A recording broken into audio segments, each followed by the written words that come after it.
Hi, it's Elisa Farigi from thinkautism.co.uk, and this week's video tip is about the importance of planning and preparing before you start an activity.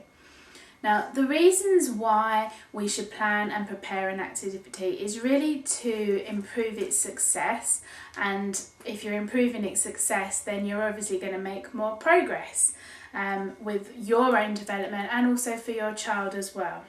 So one of the things that we need to do before you start your activity is actually set the intention of what you want to achieve in your interaction. Know what your goal is, know what your objective is, so that you really work towards achieving that goal and that objective.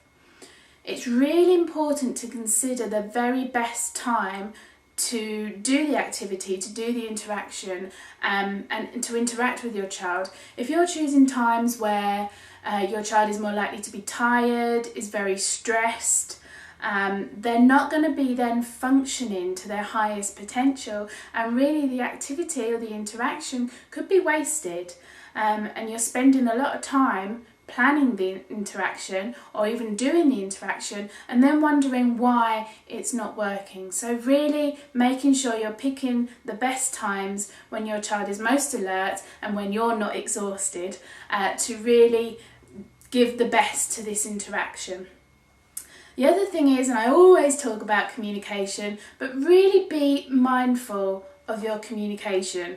And when you're planning an interaction, you have the best opportunity to really think about the kinds of verbal communication that you're going to use, as well as the kinds of non-verbal communication that you could implement as well. So give that some thought beforehand. That way you're going to be less likely to fall into the trap of instructions and questions, and you're going to be more prepared to use communication that will help your child develop better and more mindfully. So the other thing you need to do is consider what could be a distraction for your child. So have a little look around the room that you're going to use to do the activity or do the interaction in, and just work out what could be a distraction. There's some obvious ones would be things like toys, videos, video games, TV, screen time, obsessions, anything that could be an obsession to your child. Make sure that you sort of sanitize the environment really, so that you're in the best position to get the most out of the interaction, and really that way you're not going to be competing for attention with those things. Sounds simple, but it's a really important thing to do. Just have a quick look around, quick sanitising, and for some children that could mean, if there's too much stuff in the room, it could be cluttered, and it's hard to then see what they need to be focused on. So making sure you get rid of any of those distractions. Let other family members know that you're going to be working on an interaction, you're trying to achieve something, and you don't want to be interrupted. Also, when you're planning, consider what would the best physical position would be. So depending on whether you're trying to achieve more referencing, or you're working on non-verbal communication, or it's just something where you need to work out what's the best way to guide your child. So think about the physical positioning. Are you going to sit next to the person, the child? Are you going to sit opposite the child? Are you going to sit behind them? What are you going to do to achieve the best that you can with this interaction?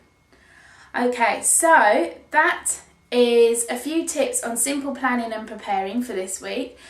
Implement them, apply them to your interactions, and let me know how you get on. I know for me, when I'm working with children, this is really important. Making sure that you're preparing for a successful interaction is really important. So let me know how you get on, and if you're not already receiving these weekly e-tips via the ezine, video tips, articles, then please subscribe by going to www.thinkautism.co.uk.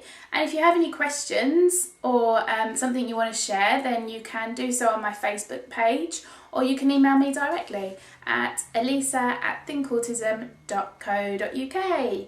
Okay everybody, have a great week.